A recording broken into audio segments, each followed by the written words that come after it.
असलेला आहे.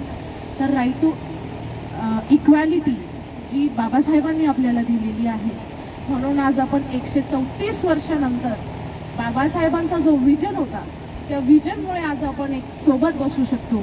आपण मागे गेलो तर आपल्याला पण माहीत होतं की आपला काय हाल होते आणि आपल्या समाजाचे काय हाल होते, महिलांचे काय हाल होते. पण हे फक्त बाबासाहेबांचा विजन होता की 134 वर्षानंतर आज हा कॉन्स्टिट्यूशन, हा संविधान एकदम खंबीरपणे आपल्या पाठीशी उभा आहे. तर हे कोणी केलेलं आहे? तर हे बाबासाहेबांनी आपल्यासाठी केलेलं आहे. आणि आज आम्ही महिला म्हणून मी राजकारणात असते, महिला म्हणून मी कोर्टात असते, पण मला माहिती आहे की बाबासाहेबांनी माझ्यासाठी काय करून गेले.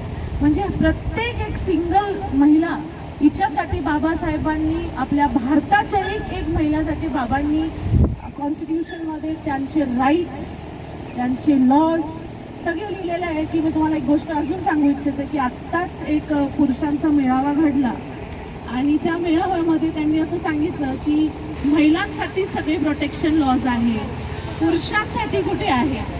तर त्यांनी एक हे घडवलं. मग कुठेतरी बाबासाहेबांनी महिलांना हा विजन दिला. आज आपण बघितलं तर देशाच्या पंतप्रधान मुर्मू मॅडम आज एक महिला आहे, राष्ट्रपती आज एक आपल्या महिला आहे. त्याच्यानंतर आपल्या प्रतिभाताई होत्या. आज नाशिक महानगरपालिकेचे दोन्ही कमिशनर, त्या दोन्ही पण लेडीज आहेत. आज आपण का करू शकतोय? फक्त आणि फक्त बाबासाहेबांनी. आणि त्यांच्यामुळे आज आपण स्ट्रॉंगली उभा आहे. आज वुमेन्स आर बिझनेस वुमेन्स आहे, एंटरप्रेनर्स आहे. फक्त कोणामुळे आहे? बाबासाहेबांमुळे. म्हणून आपण सगळ्यांनी एक लक्षात ठेवायचं की फक्त आजचा दिवस तर आपल्याला त्यांचा साजराच करायचा आहे, पण प्रत्येक दिवस जेव्हा मी घरातून बाहेर पडते तेव्हा मला असं वाटतं की बाबासाहेब नसते तर आज आपले काय हाल असते. म्हणून त्यांच्यामुळे आज आपण इथे आहे. म्हणून सगळ्यांना आज 134th जयंतीनिमित्त सगळ्यांना मी शुभेच्छा देते.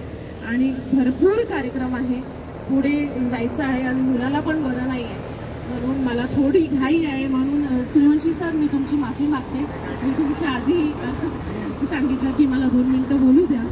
आणि जाता जाता फक्त एवढंच सांगेन की आज सगळे जिथे इकडे सगळे जमलो आहोत तसंच आपण सगळ्यांनी नेहमीच हे कार्यक्रम साजरा करावा. आणि मला इथे सगळे एकदम छान एक ड्रेसमध्ये, एक साडीमध्ये दिसतात. तर पुढच्या वेळेस माझ्यासाठी पण तुम्ही तशी अवेलेबल असं मी सांगेन. आणि मला इकडे बोलवलं, 2 शब्द बोलू दिले आणि व्यासपीठाने पण मला मान सन्मान दिला, त्याचं मी खूप खूप आभार मानते आणि थांबते. जय भीम.